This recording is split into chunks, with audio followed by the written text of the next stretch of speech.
Amen. Bonjour à tous. Bonjour à toutes. Rendu par les dames et les demoiselles. Amen. Amen. Oui. Comme d'habitude, notre joie est grande de se revoir tous ici. C'est le deuxième dimanche de l'année. Mais bon, c'est notre premier dimanche ensemble. Amen. Nous sommes infiniment reconnaissants envers l'Éternel. Infiniment reconnaissant, oui, pour sa grâce et sa bonté. Amen. Père, nous te rendons grâce, nous te remercions pour ce temps en ta présence. Merci de nous parler. Merci de nous instruire par ton Esprit Saint en ta parole. Au nom de Jésus. Amen. Amen. Amen. Gloire à Dieu. Oui, nous bénissons le Seigneur. Alors, nouvelle année. Mois de janvier. J'espère que chacun a fait ses résolutions. Je veux perdre un peu de poids. Je veux ajouter un peu de poids. Je veux avoir plus de muscles. Je veux prier 1 heure de plus. Je vais lire 3 chapitres de la Bible par jour. J'espère qu'on a fait des résolutions. Oui, c'est important. Parce que 12 mois, c'est une époque qui t'est donnée. Oui, pour que tu sèmes, pour que tu récoltes, pour que tu bâtisses, que tu construises, que tu fasses de grandes choses. Mais tu ne peux rien faire si tu n'exprimes pas déjà ton désir. Alléluia. Amen. Janvier ne doit pas juste être un autre jour qu'on commence. On est souvent tenté de prendre le 1er janvier comme un autre jour. Attention, les dates et les saisons sont importants pour Dieu. Si c'est important pour Dieu, ça devrait être important pour toi. Parce que quand Dieu est arrivé chez Abraham, il a dit à cette même époque, l'année prochaine, tu auras un fils. Il y a des choses que Dieu a préparées pour toi selon une époque précise. Mais si tu prends à la légère les jours, les dates, les mois, les années, attention, quand la promesse arrivera, elle restera à côté parce que tu ne la prends pas au sérieux. Alléluia. J'espère qu'on l'a pris au sérieux. Mon frère, ma soeur, si tu ne l'as jamais fait avant, je t'en prie, prends ça au sérieux. Sinon, les actions de grâce que tu voudras rendre en décembre 2023 n'auront aucune valeur. Parce que janvier, tu n'as pas pris au sérieux.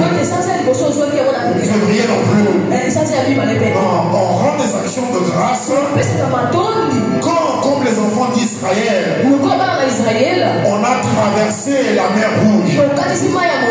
Oh, la Bible dit que Myriam, la sœur de Moïse, a commencé à entonner un cantique prophétique. Oui, c'est après qu'ils aient traversé la mer Rouge. Oui, que décembre ne soit pas juste un temps où tu remercies Dieu pour les accidents que tu as évités. Non, l'accident n'est pas quelque chose que tu as préparé. Donc quand tu remercies Dieu pour un accident dans lequel il t'a sauvé, ça c'est bien. Mais c'est la moindre des choses. Oui, les actions de grâce qui ont du poids, célébration de grâce pour avoir accompli ce que Dieu t'a dit de faire.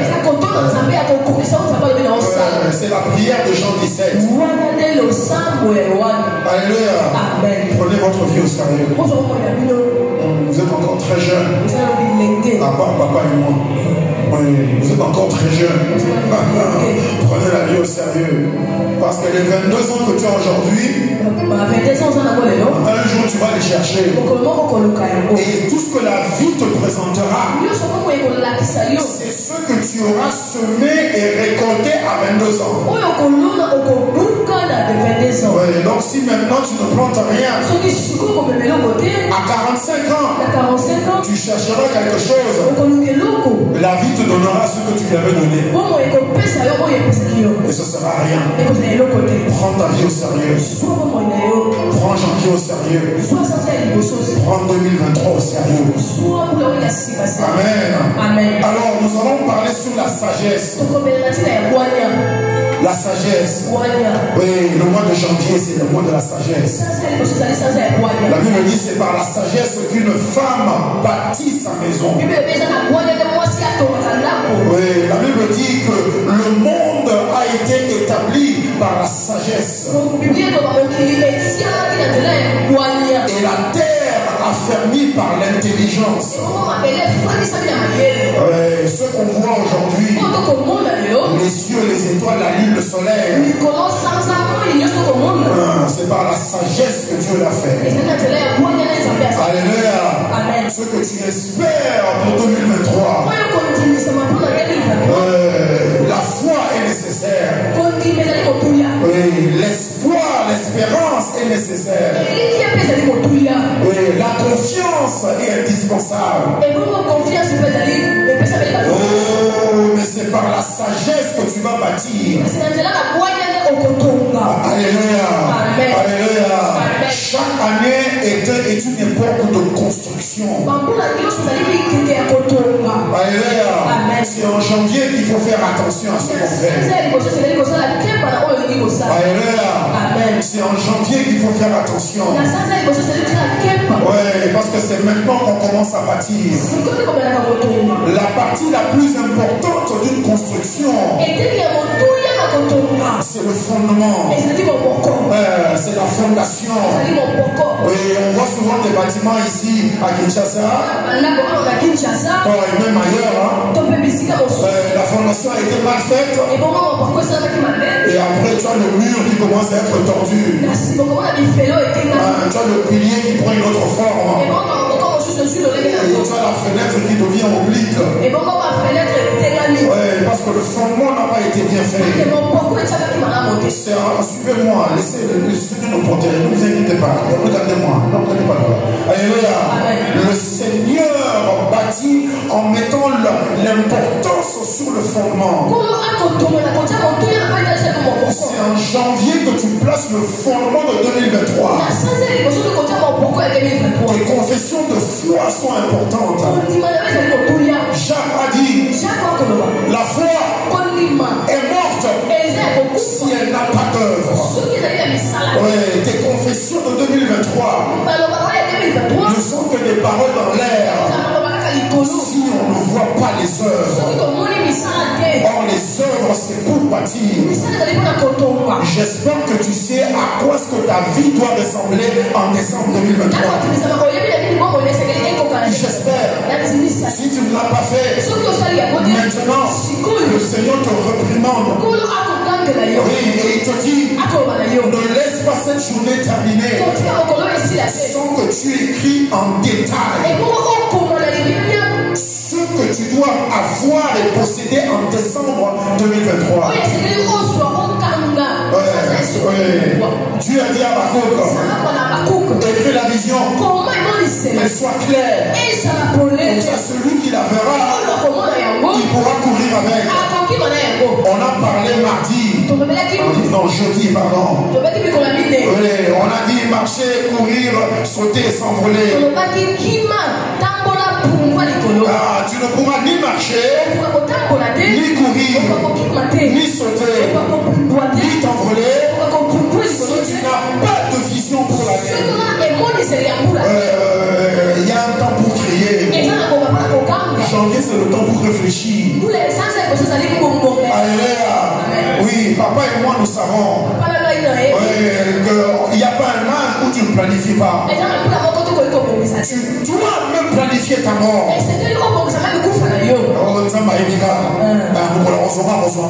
Le diable est un menteur.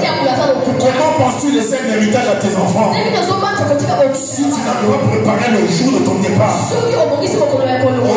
ma femme et moi, on en a parlé il n'y a pas très longtemps. Oui, elle m'a dit, Jean-Jacques, je sais que tu n'es pas là, mais ça me vient à l'esprit. Comment ferons-nous qu'on se casse dans ce cas-là? Je vivrai longtemps, au-delà de 100 ans, mais je me prépare parce que je suis responsable de ma vie. Oui, tu es responsable de 2023. C'est pas Dieu.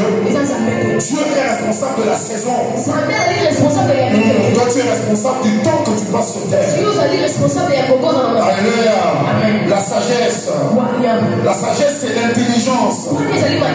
C'est la connaissance. C'est la prudence. C'est le discernement.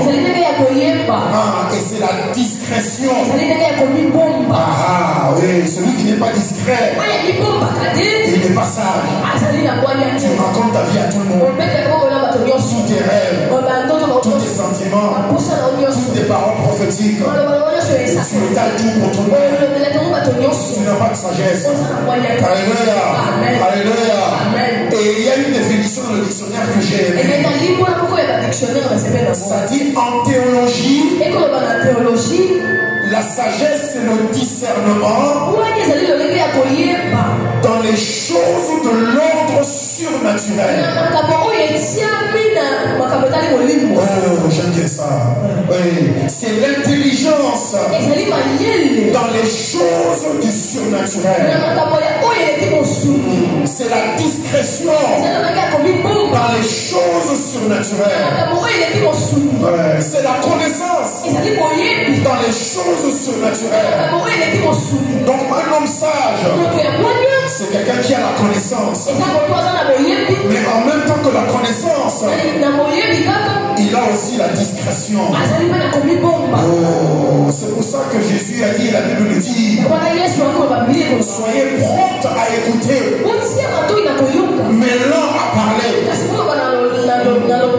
Ouais, lent à parler.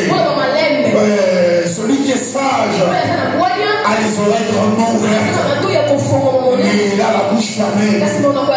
Il l'ouvre que lorsqu'il a quelque chose à dire. Alléluia. Alléluia. Le discernement, l'intelligence, la connaissance, la prudence, la discrétion dans les choses surnaturelles. Proverbe chapitre 4 verset 7. Proverbe 4 verset 7. Proverbe 4 verset 7. Alléluia. Oui, 1 minute ça va. Proverbe 4 verset 7. Je lis de la version Martin. La version Martin. Alléluia. Oui, excusez-moi, c'est toujours ma personne.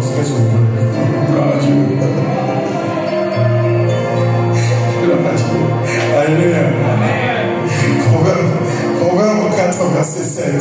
Dans la version Martin, ça dit la principale chose. Je veux que tu interprètes ça, ma soeur. La principale chose. C'est la sagesse. Donc, acquiert ou reçoit la sagesse. Et sur toutes les choses que tu reçois, reçois la prudence, ou l'intelligence, ou le discernement. La Bible te fait comprendre, à toi et à moi, que de tout ce que tu dois posséder sur terre, la sagesse est numéro 1. Numéro 1. Ne cherche pas le travail si tu n'as pas encore la sagesse. Ne cherche pas la promotion si tu n'as pas encore la sagesse. La Bible te fait comprendre que puisque c'est par la sagesse qu'on bâtit quelque chose. Puisque c'est par la sagesse qu'on a fermé quelque chose. Alors, si tu n'as pas la sagesse, tout ce que tu vas recevoir finira par s'écrouler. Alléluia. La sagesse est la principale chose. Comme la Bible dit, recherchez premièrement le royaume des cieux. La Bible dit, possédez premièrement la sagesse. Pas des chaussures Gucci ou je ne sais quelle marque. Je ne connais pas les marques. Je connais pas les marques. Pas la veste, je ne sais pas quoi. Pas les belles boucles d'oreilles. Pas la belle montre. La sagesse. Dans Ecclésiaste, il y a un passage qui dit il y avait une ville qui était en danger. Mais un homme sage l'a sauvé. Mais c'est triste ce passage. Parce que la Bible dit que personne ne s'est rappelé de cet homme sage. Parce qu'il était pauvre. Oh, mais tu sais que dans Proverbe, la sagesse qui est complète et totale, oui, il te donnera la connaissance avec la richesse. Alléluia. C'est ça que Dieu veut que nous possédions.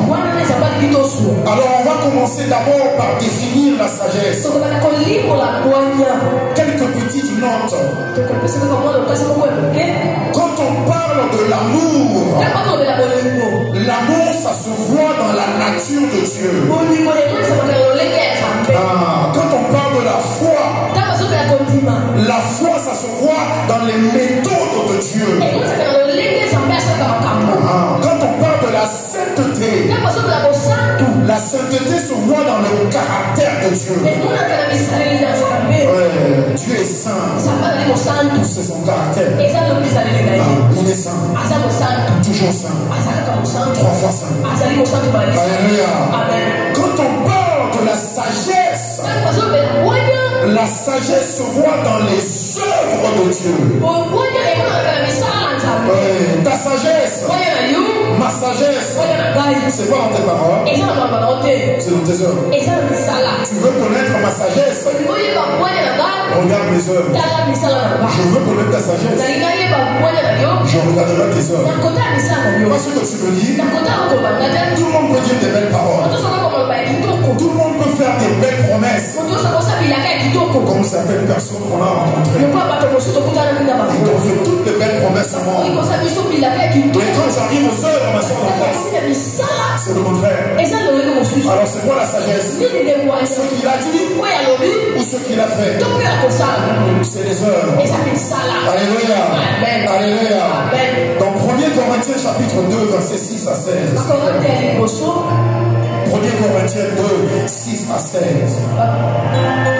6 à 16.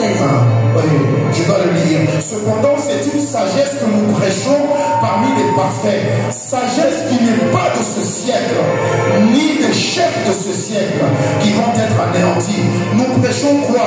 Nous prêchons la sagesse de Dieu. Elle est mystérieuse.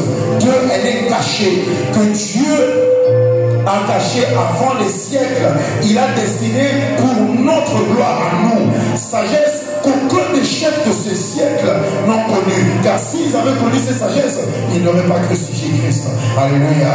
Amen. Alléluia. Amen. Le passage est très long, mais je vais vous laisser dire le reste. Alléluia. Amen. On comprend 2 choses dans ce passage. C'est que la sagesse de Dieu, c'est pas la sagesse des hommes. L'homme a sa sagesse. L'homme a ses œuvres. L'homme a sa façon de faire les choses. Mais c'est pas celle de Dieu. La sagesse de Dieu, elle est d'abord spirituelle.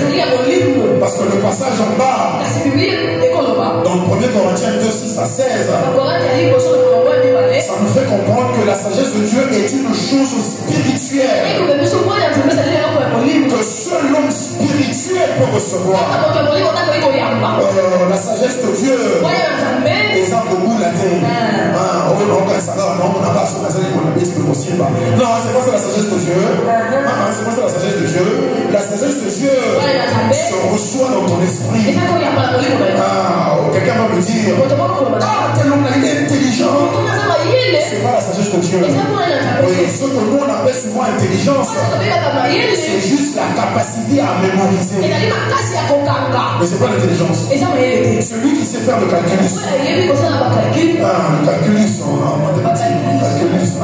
Oui, vos équations bizarres. Celui qui sait le faire, il a juste retenu les règles. Mais c'est pas une propre intelligence. C'est quoi l'intelligence? C'est trouver une solution à un problème qu'on n'a jamais rencontré, qu'on n'a pas de référence, qu'on n'a jamais vu. Mais c'est utiliser ce qu'on a pour arriver à ce qu'on n'a pas. Oui, par des moyens qui n'ont jamais été utilisés. En d'autres termes, la sagesse et l'intelligence de Dieu, c'est la création. Ah, voilà. Oui. C'est la création. Oui. Le diable ne crée rien. Il a une sagesse diabolique, mais il ne crée rien. C'est un imitateur. Ce que Dieu veut que tu aies en 2023, c'est une sagesse qui, comme Dieu, va créer un univers nouveau pour toi. Oui, toi, tu vas créer. Pas Dieu. Toi, tu vas créer. Oui, toi, tu vas affermir ce que tu vas bâtir en 2023. Par la sagesse de Dieu dans ta vie. Alléluia. Donc la sagesse, c'est quoi? Premièrement, Proverbe chapitre 2, verset 6. Proverbe chapitre 2, verset 6. Proverbe 2, 6.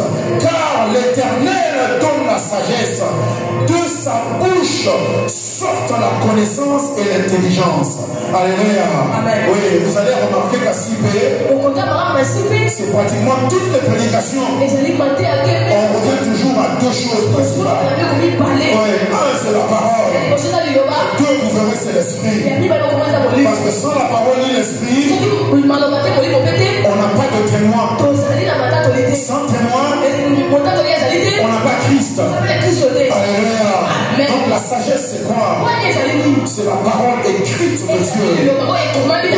C'est la première source de la sagesse. Tu ne lis pas la parole, tu ne médites pas la parole, tu ne comprends pas la parole, tu ne pratiques pas la parole, tu n'es pas sage.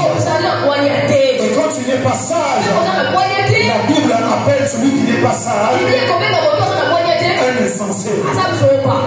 Oui, insensé. C'est pas moi qui ai dit, c'est la Bible.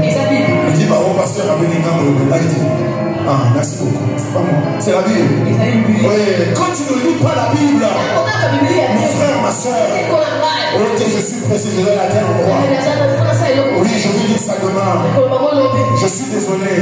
Toute ta journée, tu vas la passer comme insensé. La Bible dit, l'insensé dit dans son cœur qu'il n'y a pas de Dieu.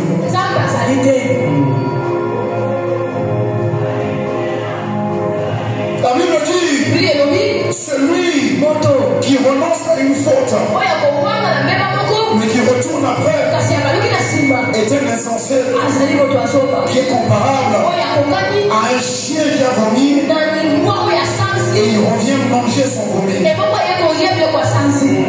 Tu ne lis pas la parole, voilà à quoi tu te compares. La parole c'est pour toi. Tu as besoin d'être sage. J'ai besoin d'être sage.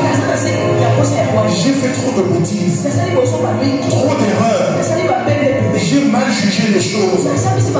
Je pensais être sur la bonne voie. Et 5 ans après, je vois que je me suis trompé. On n'a plus le temps de le faire. Alléluia. C'est pas un message qui fait crier. C'est un message qui doit te faire réfléchir. Tu prends responsabilité de ta vie. Tu prends responsabilité de 2023 en commençant à te remplir de la sagesse de la parole de Dieu. Tu lis la parole en fonction de ce que tu dois faire. Ça ne sert à rien de connaître le mystère des anges. Si ce dont tu as besoin aujourd'hui, c'est marcher dans l'amour. Les anges ne vont pas t'aider pour l'amour. Ils ne peuvent rien faire pour toi. Jésus a dit, lorsque vous priez, priez de la sorte. Quand on arrive à quelques versets en dessous, il dit, donne-nous notre pain quotidien. Notre pain d'aujourd'hui. Ça veut dire quoi? La parole dont j'ai besoin aujourd'hui. Donc la parole que Dieu te donne, c'est en fonction de ton besoin.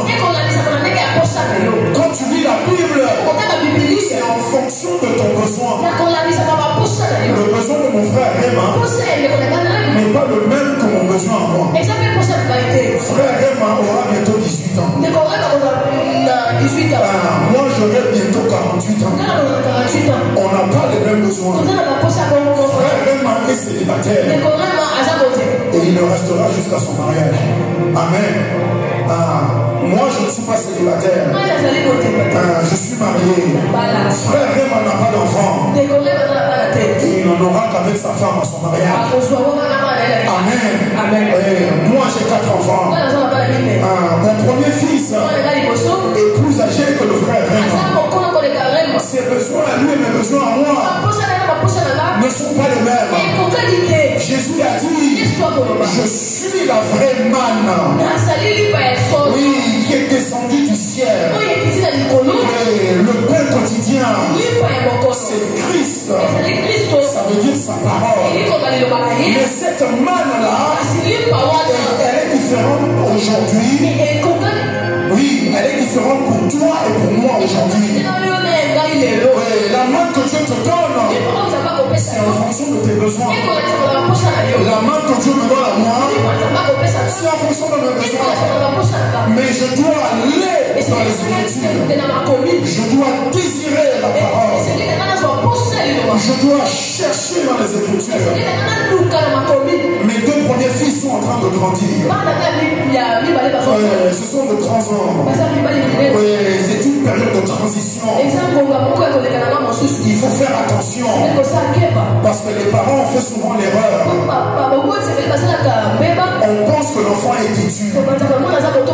L'enfant n'est pas têtu. Il est en train d'exprimer l'homme qu'il est censé devenir. Mais la période de transition est très sensible. Parce qu'on ne sait pas vraiment comment équilibrer. Oh, c'est en ce temps-là qu'en tant que père, tu dois savoir discerner par la sagesse. Est-ce que c'est un petit enfant de 3 ans qui me parle? Ou c'est l'homme qui va devenir demain qui essaye de s'exprimer? Celui à qui tu parles, c'est lui qui va se manifester. Donc quand je parle à mon fils, je parle à un homme. Je ne parle pas à un enfant. Je le responsabilise. Je le dis, on doit faire comme ça, comme ça, comme ça. On va le faire. Quand tu as un problème, appelle-moi, on en parlera, on discutera. Alléluia. Mais souvent les parents disent, toi depuis que tu commences à grandir, tu ne veux plus écouter ce qu'on te dit. Mais c'est normal qu'ils ne t'écoutent pas. Parce que tu envoies l'enfant de 18 ans comme un enfant de 3 ans. Non, c'est un conflit. C'est pas la même personne. Tu dois réaliser le changement de temps et de saison. Ça, c'est par la sagesse. La sagesse que tu obtiendras de ma parole.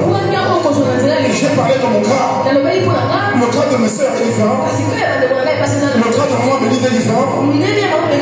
Le fait de chacun est différent. Mais la manne, la sagesse est là dans la Bible. Tu dois aller puiser. Deuxièmement, la sagesse. Oui, Ésaïe chapitre 11, verset 2. Ésaïe 11, verset 2. L'esprit de l'Éternel reposera sur lui, esprit de sagesse et d'intelligence. On peut juste s'arrêter là. Ésaïe 11, verset 2. Alléluia. Amen. Deuxièmement, la sagesse, c'est quoi? C'est l'esprit de Dieu. L'esprit de Dieu. Nous sommes tous chrétiens ici. Donc nous avons tous l'esprit de Dieu en nous. L'esprit de Dieu en toi ne veut pas dire que l'esprit de Dieu te parle à toi. Pour qu'il te parle, il faut que tu l'écoutes. Pour que tu l'écoutes, il faut que tu lui donnes le temps et l'espace. Le calme et le silence. Oui, parce que l'esprit ne crie pas. Je commence à insister beaucoup dessus. L'esprit est un gentleman. Gentleman, ça veut dire comment dire, un homme, c'est un vrai cavalier, c'est un homme respectueux, voilà. Un homme respectueux, un homme qui ouvrira la porte pour sa femme. Après toi. Un homme qui tirera la chaise pour que son épouse s'assied en premier. Voilà. Un homme qui laissera sa femme commander en premier au restaurant. Oui, alléluia. Un homme qui pensera à sa femme d'abord avant de penser à lui. Un homme qui laissera sa femme parler aussi longtemps qu'elle veut parler. Tout en écoutant pour faire ce qu'elle lui demande. C'est ça un gentleman. Un gentleman, c'est celui qui ne va jamais s'imposer. Mon frère, si tu dois t'imposer avec ta femme, tu es déjà en erreur. Un homme de Dieu a dit, si tu n'arrives pas à convaincre ta femme, comment tu as fait pour l'épouser? Comment tu as fait?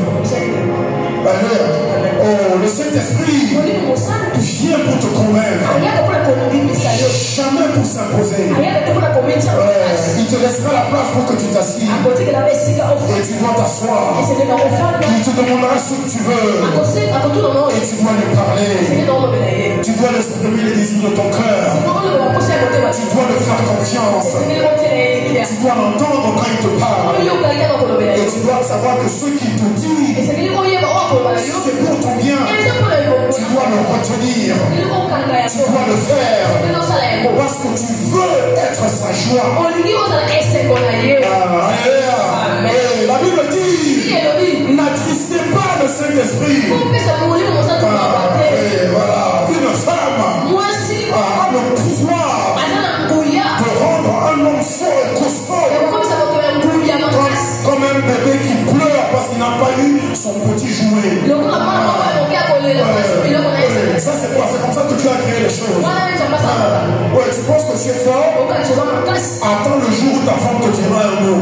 Tu vas pleurer dans ton cœur. Tu vas, mais là tu pleures. Alléluia. Oh ma soeur, alléluia. Oui, je prêcherai un jour dessus. Le pouvoir de la femme. Adam qui marchait avec Dieu. Adam qui a vu Dieu, qui était avec Dieu. Adam que Dieu a réveillé de son sommeil. Adam, Dieu était la première personne qu'Adam a vue. Mais la femme a réussi à donner le fruit à Adam. Le pouvoir de la femme. Ne blague pas avec la femme. De la même façon, ne blague pas avec le Saint-Esprit. La Bible dit, tu dois traiter ta femme comme un vase fragile. La Bible n'a pas dit qu'elle est fragile. Elle veut dire tu dois la traiter comme un vase fragile. Ça veut dire quoi? Non, je ne vais pas utiliser ça. Ça c'est des offrandes. Donne-moi la bouteille. Ça veut dire quoi? Si ça c'est pas fragile, voilà, c'est tombé. Je ramasse. C'est pas cassé. Je remets là. Oh, mais quand j'ai un vase fragile, je fais attention. Je le pose là il faut. Je le protège. Je laisse pas n'importe qui jouer devant. que tu traites le Saint-Esprit? Parce qu'il y a une fragilité dans le Saint-Esprit. Oui, la puissance de Dieu qui a résisté Christ est mort peut être attristé par tes actions. Voilà, alléluia. Donc tu dois l'écouter. Parce que tout ce qu'il veut faire, c'est te communiquer la sagesse de Dieu par laquelle tu vas bâtir ta vie en 2023. Alléluia. Alors maintenant, le deuxième point, on va terminer. C'est court aujourd'hui. On va voir la différence. J'ai dit tout à l'heure, oui, qu'il y a la sagesse du monde des ténèbres. Le diable a sa sagesse. J'ai aussi dit qu'il y a la sagesse des hommes. Il y a 3 sagesses. On va les distinguer rapidement et on va terminer. Jacques chapitre 3, verset 13 à 18. Jacques chapitre 3, verset 13 à 18. Lequel d'entre vous est sage et intelligent qui montre ses œuvres par une bonne conduite avec la douceur de la sagesse? Mais si vous avez dans votre cœur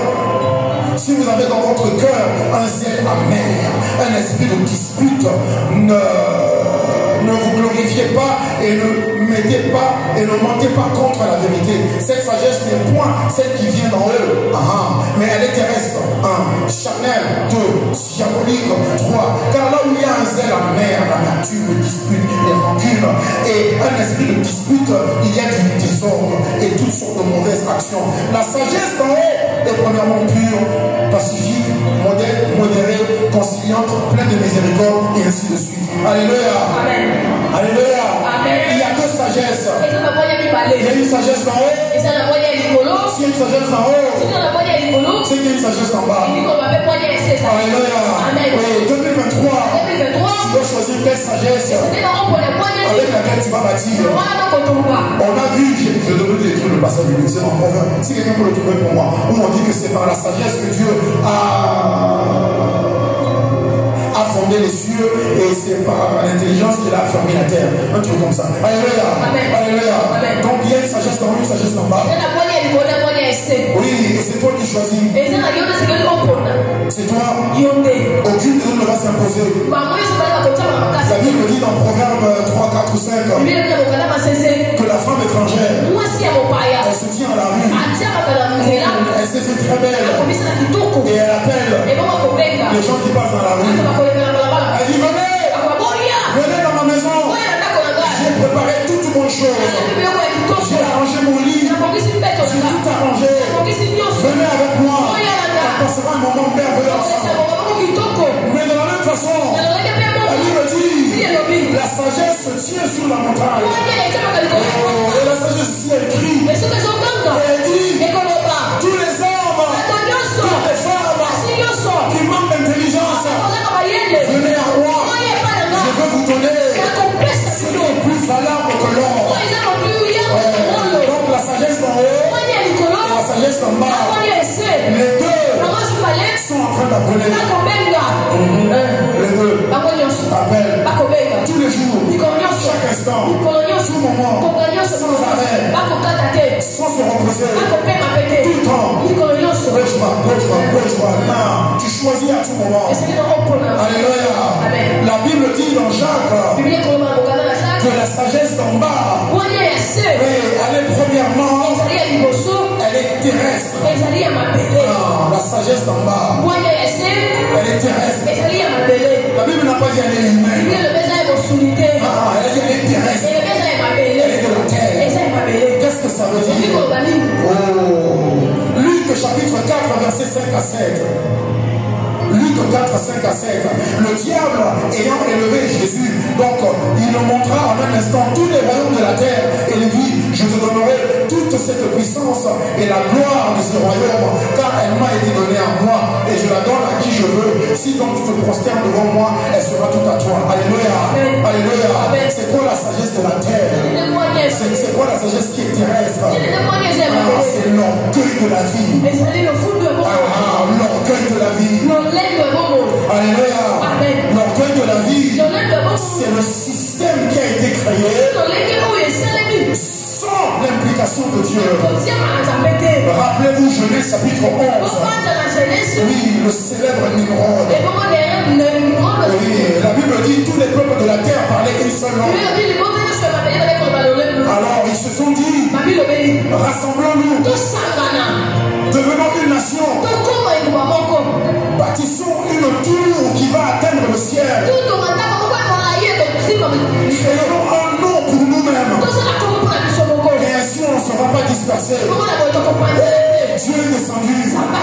Dieu a dit qu'est-ce qu'ils ont dit? Ça c'est la sagesse terrestre. C'est bâtir quelque chose sans garder une place pour Dieu.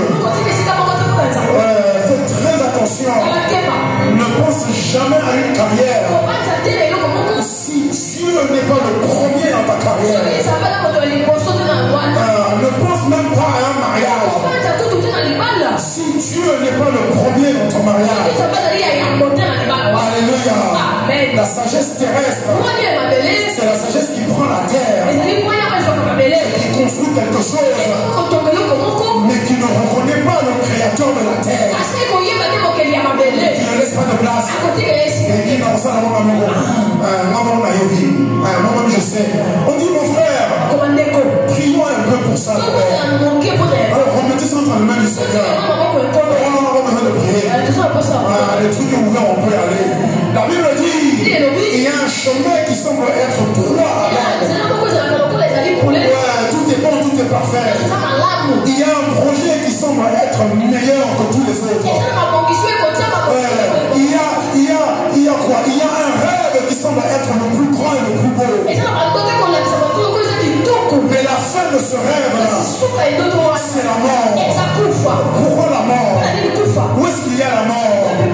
C'est là où il n'y a pas la vie. Et là où il n'y a pas la vie, c'est là où Dieu n'est pas. Oh mon frère, ma soeur, ta sagesse en 2023 ne sera pas une sagesse terrestre. Oh, ce sera une sagesse qui, avant toute chose, va d'abord reconnaître l'autorité et la grandeur de ton Créateur.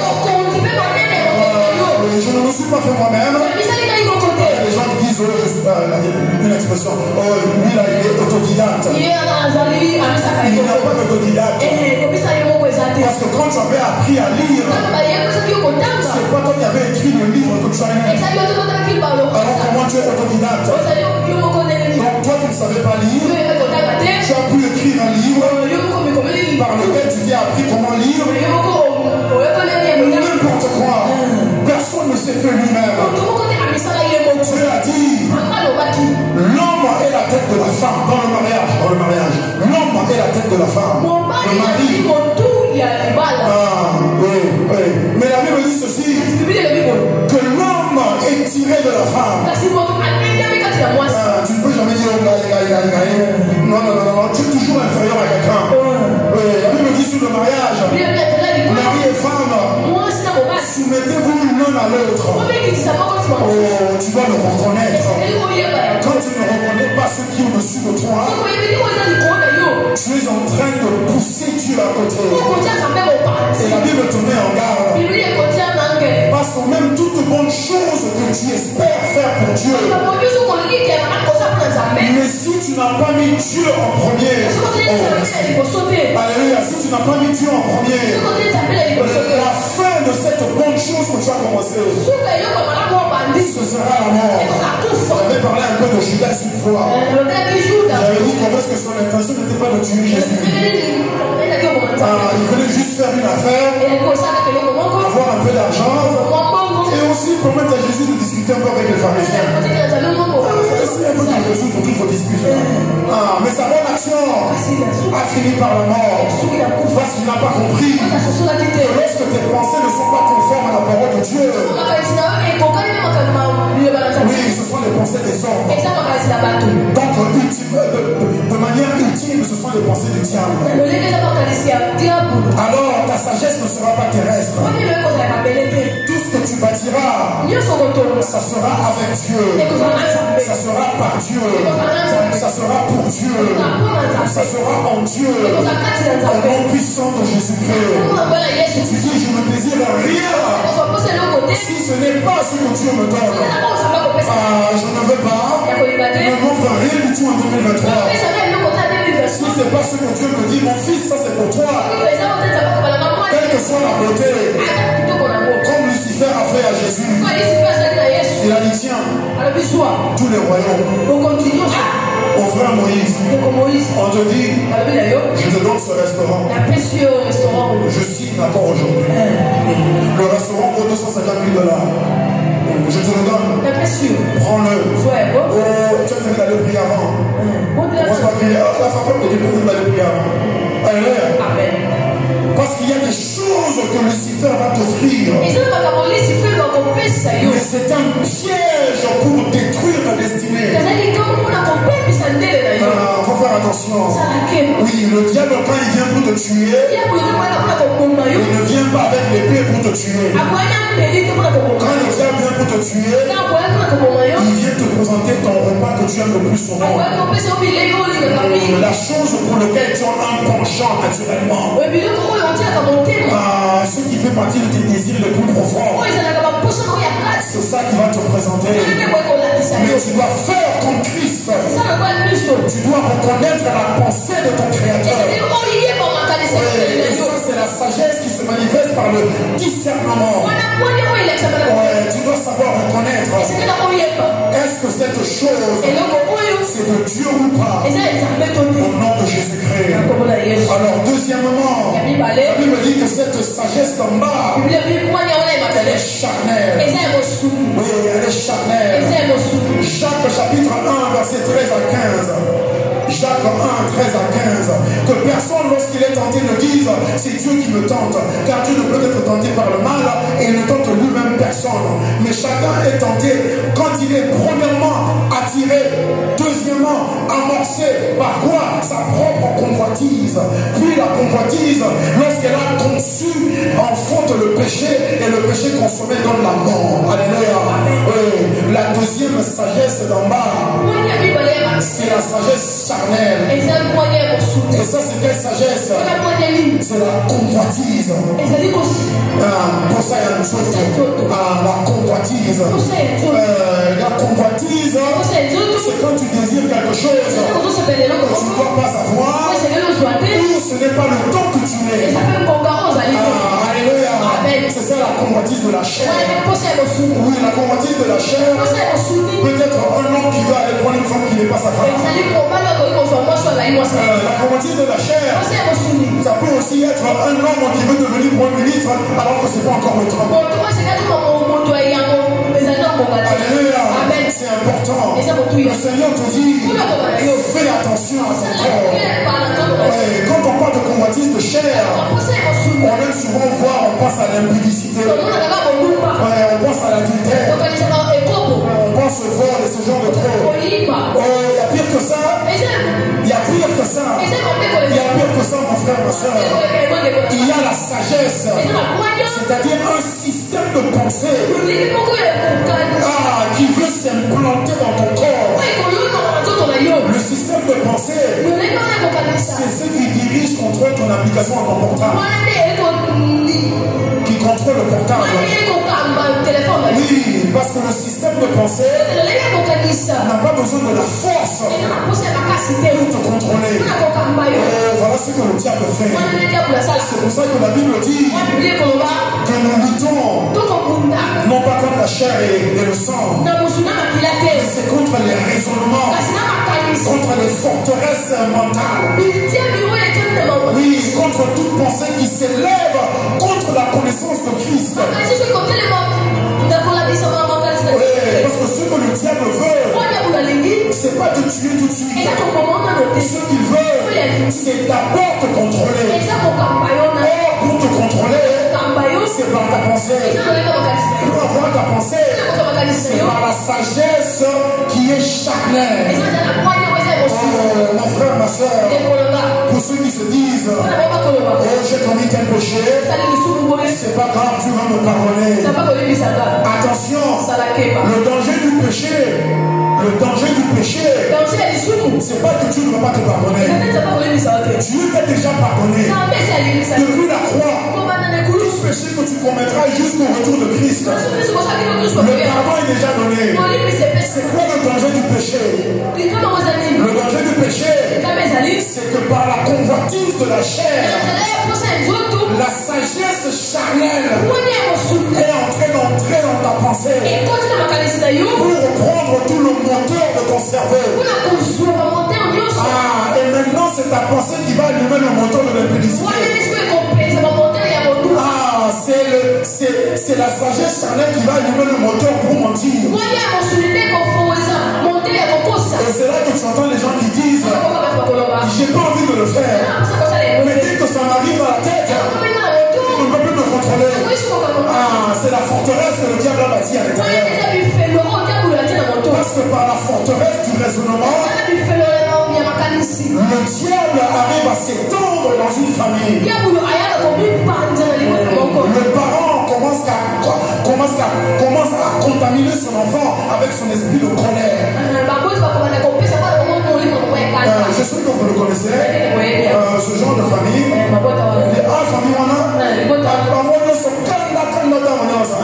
On le connaît. C'est quoi? Oui, c'est la sagesse charnelle qui s'est plantée dans la tête. Et maintenant qui contrôle sans avoir besoin d'utiliser la force. Mais le diable est un menteur. En 2023, la chair ne dominera pas sur toi. En 2023, ta pensée est la pensée de Christ. En 2023, la parole de Dieu habite abondamment dans ton esprit et ta pensée. Oui, tout ce que tu feras, ce sera par la parole de Christ. Oui, il n'y aura pas de convoitise dans ta pensée. Non. La Bible nous dit on a crucifié la chair avec toutes ses passions et ses convoitises. Ta chair est morte. Pas ton corps. Non, je suis les malades, pas ton corps. Pas le corps physique. Mais la chair. Ça veut dire la nature du péché en toi. Parce que nous sommes sauvés. On est remplis de l'esprit. Mais la nature du péché est toujours attachée à notre corps. C'est pour ça que l'apôtre Paul a dit malheureux que je suis, qui me délivrera de ce corps? Mais c'est une lutte dans laquelle nous avons la victoire. Oui, nous avons la victoire. Contre la chair, j'ai la victoire. Contre la pensée des hommes, j'ai la victoire. Contre le désir de la chair, j'ai la victoire. Parce que je vais dans la parole. Je remplis ma tête de la sagesse de la parole. Mon intelligence vient de la parole. Mon discernement, ça vient de la parole. La parole est la chose principale. Parce que c'est ça qui va gouverner et contrôler ma pensée. Celui qui contrôle la pensée contrôle la vie. Il y a des gens qui veulent s'imposer. Si tu ne fais pas ça, je ne peux pas manger. Je ne peux pas t'acheter ceci. Tu ne contrôles rien. Comment est-ce que tu vas apprendre l'obéissance à ton enfant? C'est pas en le frappant et en t'imposant. C'est en renouvelant sa pensée. La Bible dit enseigne à l'enfant la foi qu'il doit suivre. Et quand il sera grand, plus grand que toi, plus fort que toi, il ne va jamais se détourner de ce que tu l'as appris. Pourquoi? Parce que c'est pas par la force que tu l'as éduqué, mais c'est par la sagesse. Sa pensée, c'est la parole que tu lui as dit. Sa pensée, c'est le conseil que tu lui as donné. Et maintenant qu'il est plus grand que toi, qu'il est même plus riche que toi, mais partout où il ira, il dira toujours mon père m'a toujours dit, ma mère m'a toujours dit, mon pasteur toujours dit. Alléluia. Jésus-Christ a dit, je ne fais rien sur terre si ce n'est ce que j'ai vu mon Père faire.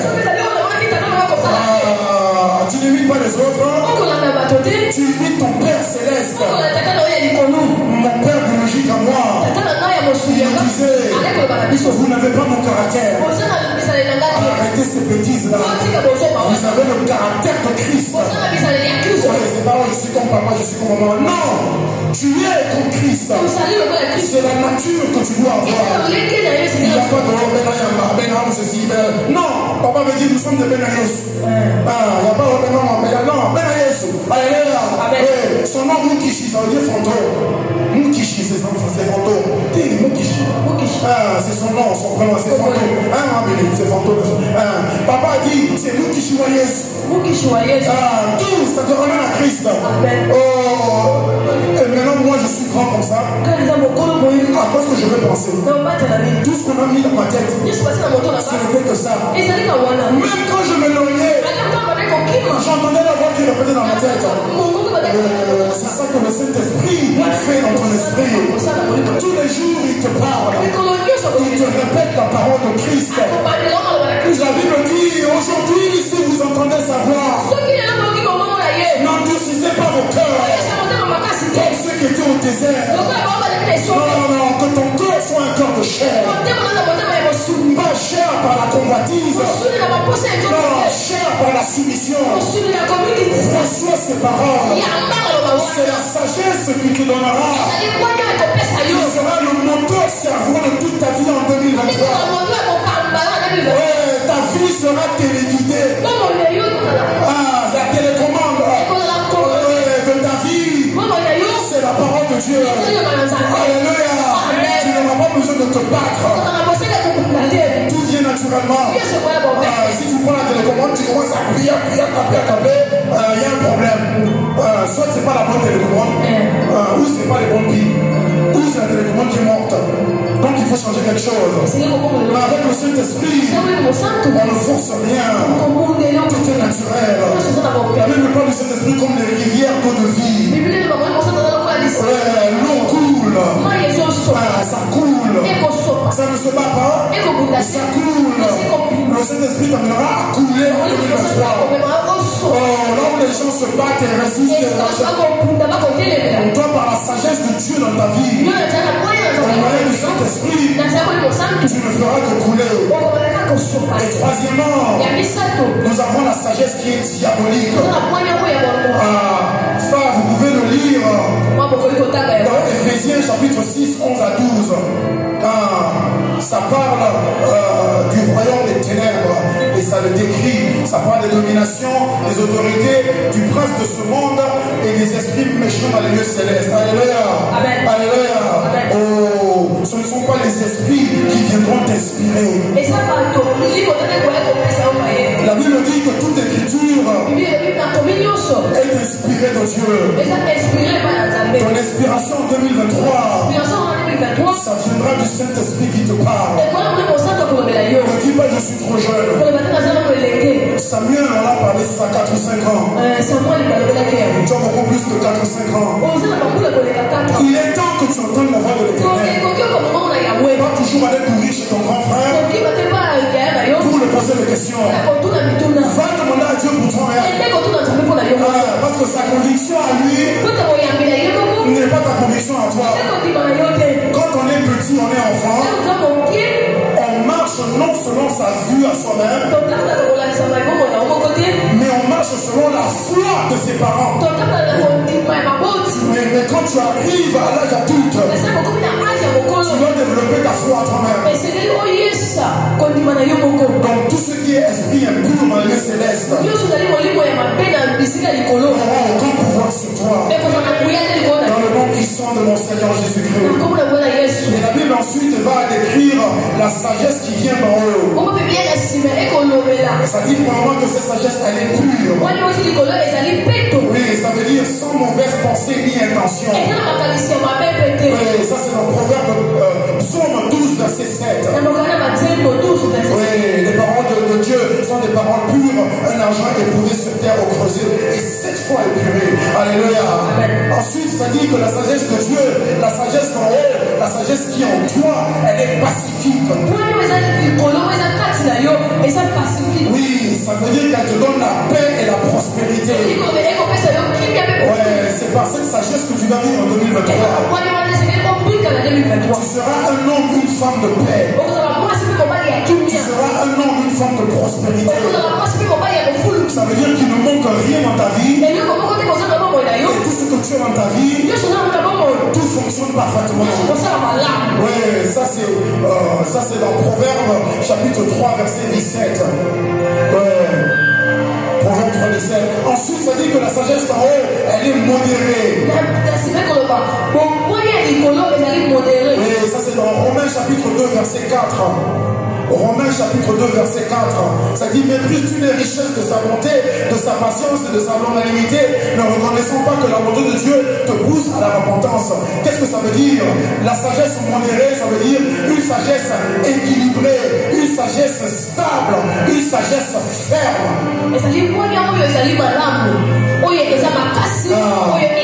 Ouais, c'est pas qu'elle bouge, quand tu bouges comme ça, elle commence à bouger comme cette histoire. Non,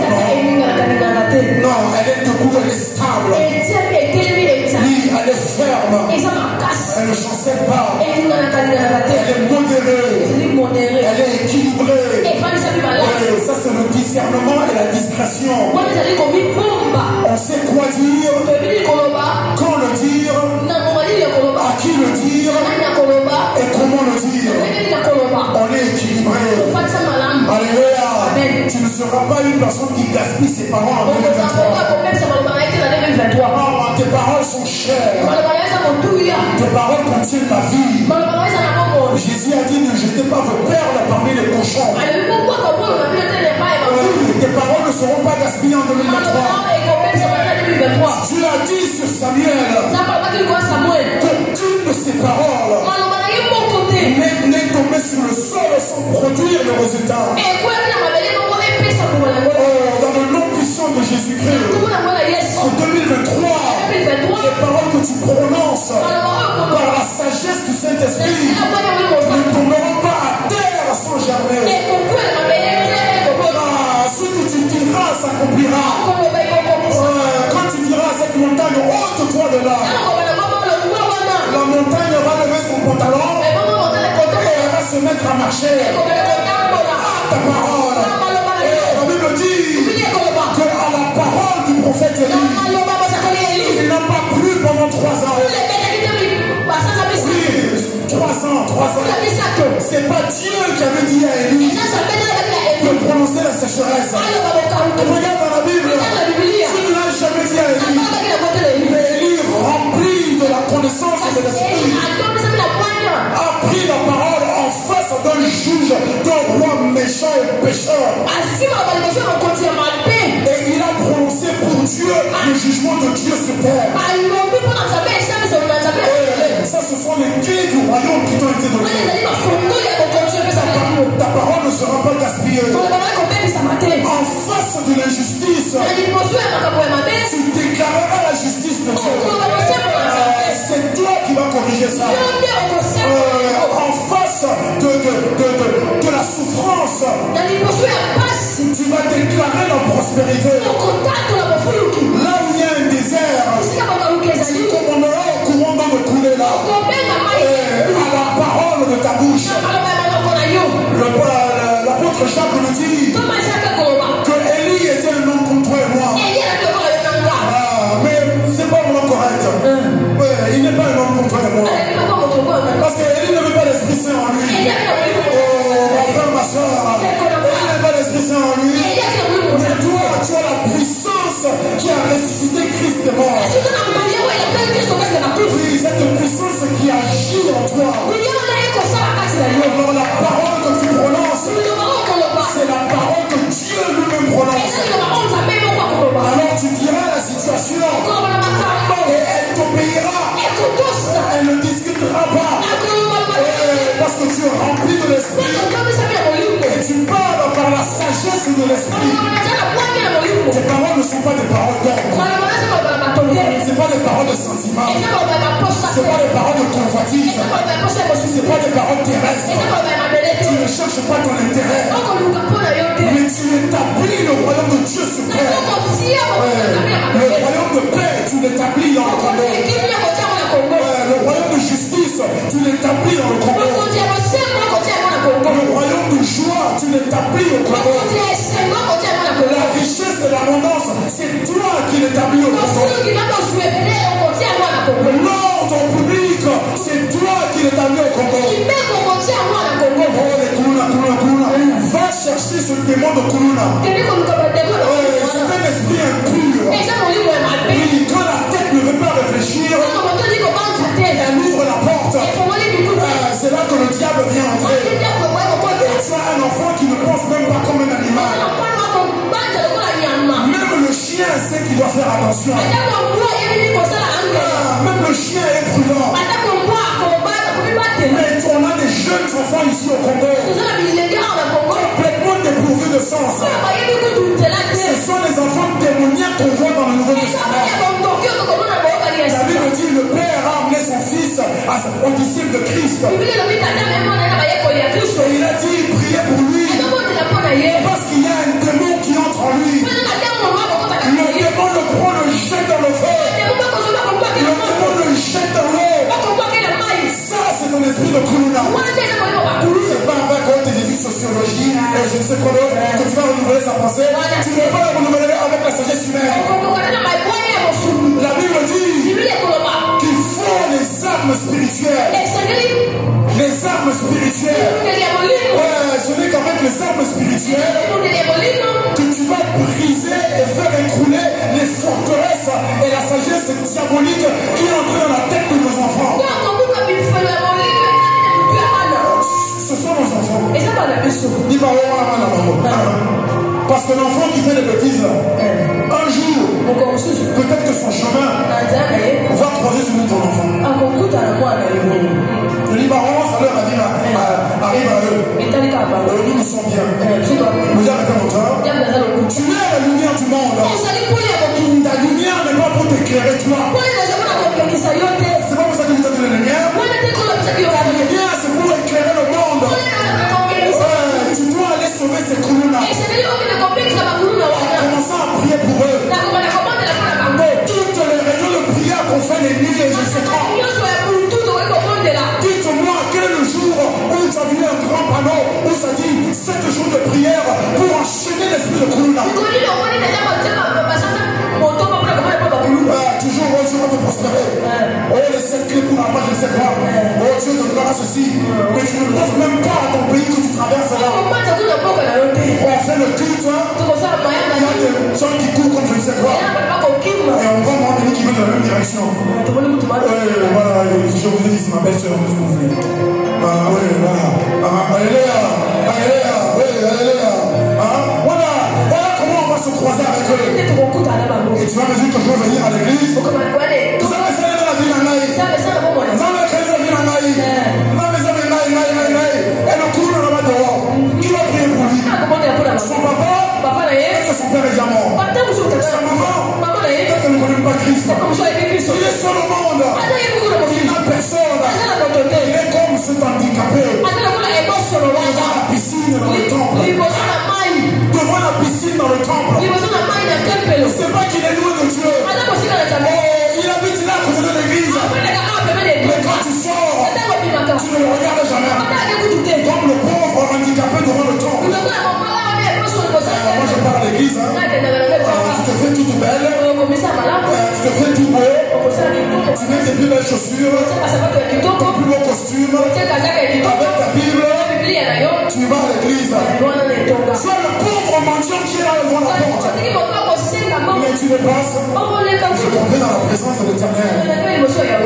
Machin égoïste. Qui ça en regarde? Il n'y a pas vraiment les gars là. On a kakou. Tout comme ça. Tu ne veux rien donner. La grâce de Dieu sur toi n'est pas pour toi. La grâce de Dieu sur toi, c'est pour sauver ceux qui ne veulent pas se sauver. Oh, mon frère, ma soeur, tu vois, c'est sera libérateur de captifs. Je vais t'attraper. Je dois amener au moins un à Christ. Je vais te chercher. Je vais te parler. Oh, c'est pas moi qui vais le convertir. C'est l'esprit en moi qui me parlera. L'esprit, la sagesse va entrer dans son cœur. La parole vivante et puissante va pénétrer ses pensées. Ça ira séparer l'esprit et l'âme. Et ça va trouver où est-ce qu'il se cache ce démon. On va le sortir. On aura des délivrances. À l'église. Dans la rue. Dans la rue. Oh, quand tu rencontres quelqu'un, moi je serre toujours la main. Covid, pas Covid, le diable était mon trône. Il faut que je serre ta main. Parce qu'il y a des choses que Dieu te communique. Les choses de Dieu, il faut les demander, il faut les désirer. Dieu n'agira pas en toi puissamment s'il disait alléluia, amen, c'est tout ce que tu auras. Alléluia. Le monde ne sera pas changé. Le Congo ne sera pas changé. Si on fait les choses comme en 2022. Non, c'est la violence spirituelle. La sagesse de Dieu. La sagesse de Dieu. Et on termine bientôt là. Et ensuite, la Bible dit que la sagesse, elle est conciliante. Oui, ça c'est 2 Corinthiens 18 à 20. 2 Corinthiens 5, 18 à 20. Conciliante. Ça dit qu'elle ramène ensemble. Ça c'est l'union et l'entente. La sagesse de Dieu en toi, c'est pour ramener le corps des fils au Père et le corps des pères au fils. Ouais,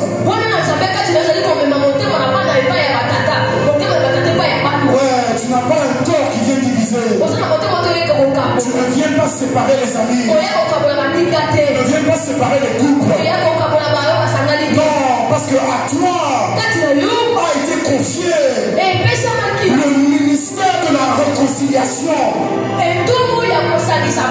Réconciliation avec Dieu et réconciliation entre frères et sœurs.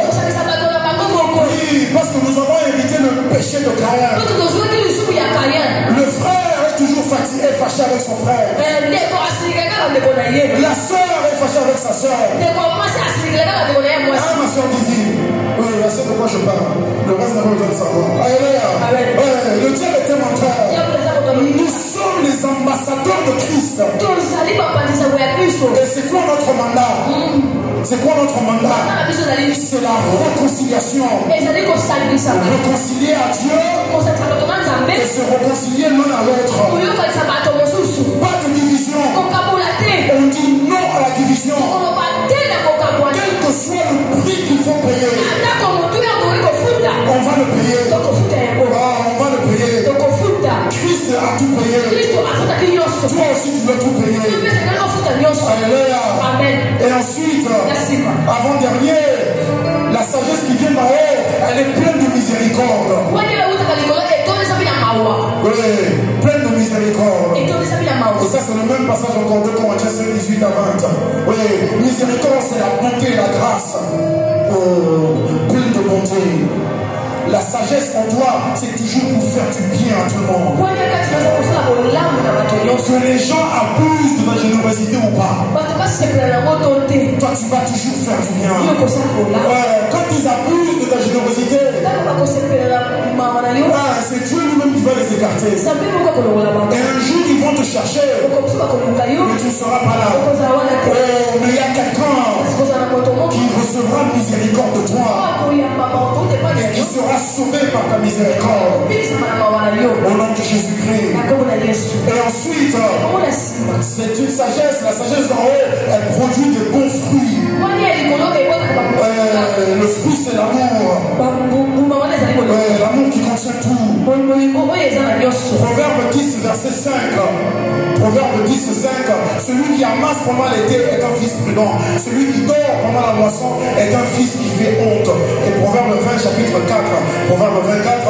À cause du froid, le paresseux de l'amour part à la moisson. Il voudrait te compter, mais il n'y a rien. Alléluia. Alléluia. Dieu veut te faire comprendre que tu as la semence de l'amour en toi. Mais tu dois la planter.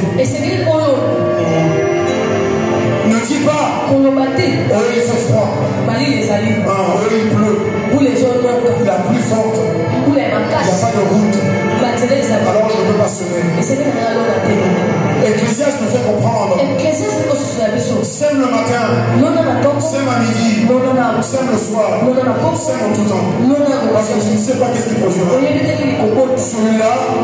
Celui-là peut-être va produire, ou celui-ci, ou même eux tous ensemble. Oh, tu vas semer en 2023. Tu vas d'abord semer l'amour de Dieu. Ouais, tu semeras l'amour de Dieu envers Dieu d'abord. Si tu le semeras dans ta propre vie, ouais, tu vas t'aimer comme Christ t'aime. Tu vas te faire du bien. Alléluia. Ouais, tu vas te faire du bien. Comme Christ te fait du bien. Et ensuite tu vas aimer ton prochain. Comme Christ t'a aimé. Alléluia. Alléluia. Et le dernier point, ça dit, la sagesse en haut n'a pas de duplicité et elle n'a pas d'hypocrisie. Alléluia. Alléluia. Oh, Matthieu chapitre 5 verset 37. Jésus dit que votre parole soit oui, oui, non, non, tout ce qu'on ajoute est du diable. Alléluia. En 2023, par la sagesse de Dieu en toi, tu seras un homme et une femme de ta parole. Ce que tu as dit, c'est ce que tu feras. Quelles que soient les circonstances, ça ne changera absolument rien. Tu seras comme ton Père Céleste. Dieu a dit, il a élevé sa parole au-dessus de son nom. Ta parole sera plus importante que ta réputation. Oh, c'est pour ça que tu ne diras pas les choses facilement. Parce que tu sais que si je le dis, je dois le faire. Et tes paroles seront mesurées. Elles ne seront pas légères. La Bible dit dans le psaume, la raison pour laquelle Moïse n'est pas entré dans la terre promise, c'est parce qu'il a eu une légèreté de parole. Quand Dieu l'a dit, parle au rocher, commande que l'eau sorte. Moïse était fâché. Il dit, jusqu'à quand je vais rentrer avec ce peuple? Il prend le temps, il frappe sur le rocher. Tu n'entreras pas dans l'éternité. Légèreté de parole. La Bible nous met en garde de faire attention aux plaisanteries. Légèreté de parole. On est dans ça la jeu. Attention. Il y a des paroles qui sont dites avec une certaine foi dans le cœur. Et elles sont établies. Blague ou pas. Oui, on passe le moment, on rit ensemble. Mais il faut peser ces paroles. Parce que ta parole a le pouvoir de la vie et la mort. Quand la Bible parle de parole, il n'y a pas de distinction entre oh non, là je suis sérieux ou là je fais une blague. Dieu dit dans Matthieu 5, soit c'est oui, oui, ou c'est non, non. Tout ce que tu vas ajouter, ça vient du diable. Il n'y aura pas de parole du diable dans ta bouche. Tu seras un oracle de l'Éternel.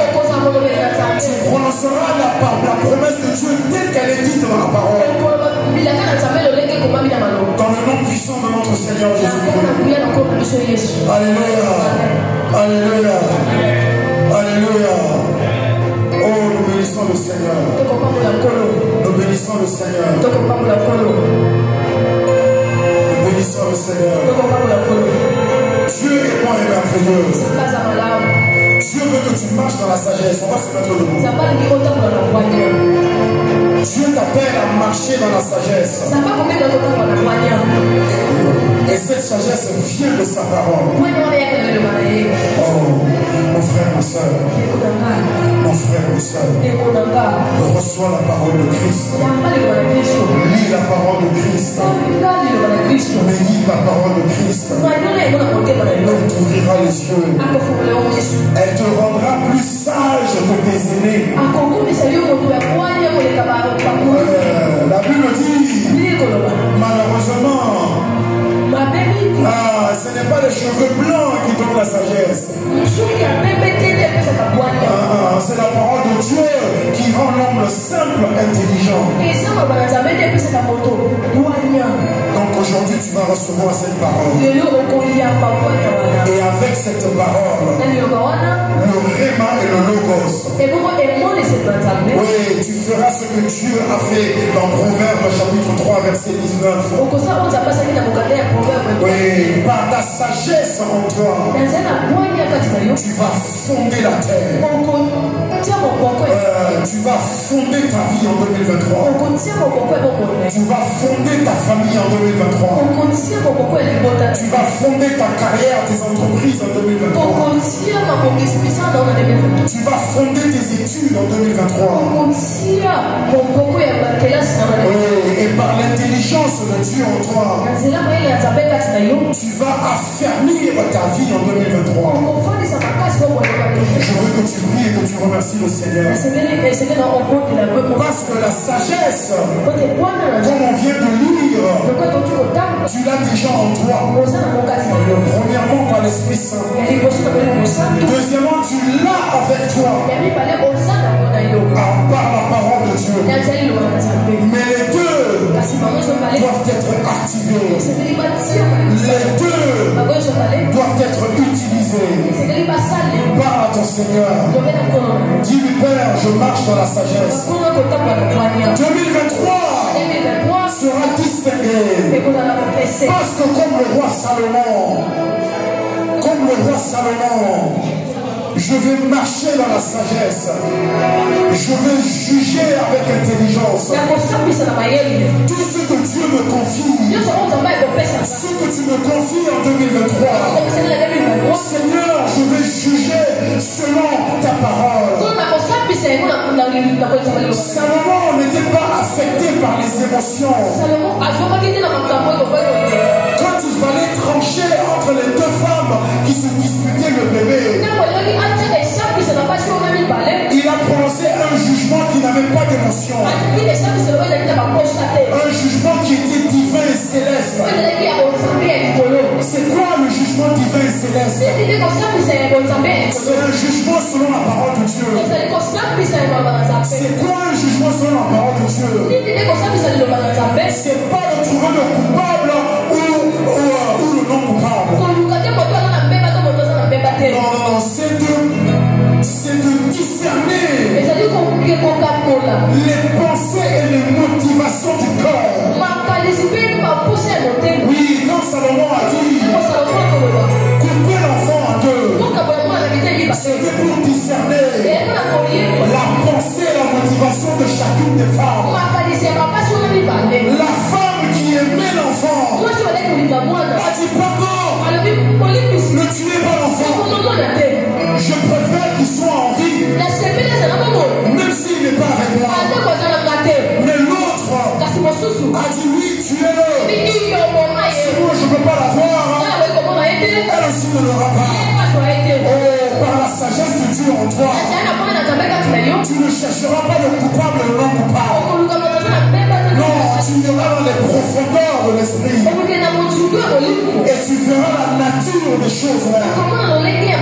Et c'est là que tes décisions seront prises. Et quand tu juges comme ça, tu ne peux jamais faire d'erreur. C'est pour ça que la Bible dit, dans Psaume 112, je crois, que les personnes qui marchent selon les voies de l'Éternel, ils ne chancellent jamais. Oui, parce que c'est pas l'apparence qui me guide. C'est l'esprit en moi qui me guide. Alors élève ta voix. Remercie le Seigneur pour le discernement dans ta vie. Oui, remercie le Seigneur pour la discrétion dans ta vie. Remercie le Seigneur pour l'intelligence dans ta vie. Remercie le Seigneur pour la connaissance dans ta vie. Remercie le Seigneur pour la crainte de l'Éternel dans ta vie. Remercie le Seigneur pour la sagesse divine. Père, nous te rendons grâce. Dieu, nous te remercions. Parce qu'aujourd'hui, nous sommes les enfants de la sagesse. Et la Bible dit que la sagesse est justifiée. Elle est démontrée. Oui, par ses enfants. C'est des œuvres qui parleront et témoigneront de la sagesse de Dieu en toi. Le monde et les hommes, en regardant tes œuvres, témoigneront en disant: c'est un homme sage, c'est une femme sage, à cause de l'Esprit de l'Éternel qui est en elle. Nous te bénissons, Seigneur. Nous te rendons grâce pour ta parole, que nous recevons avec action de grâce et que nous mettons en pratique.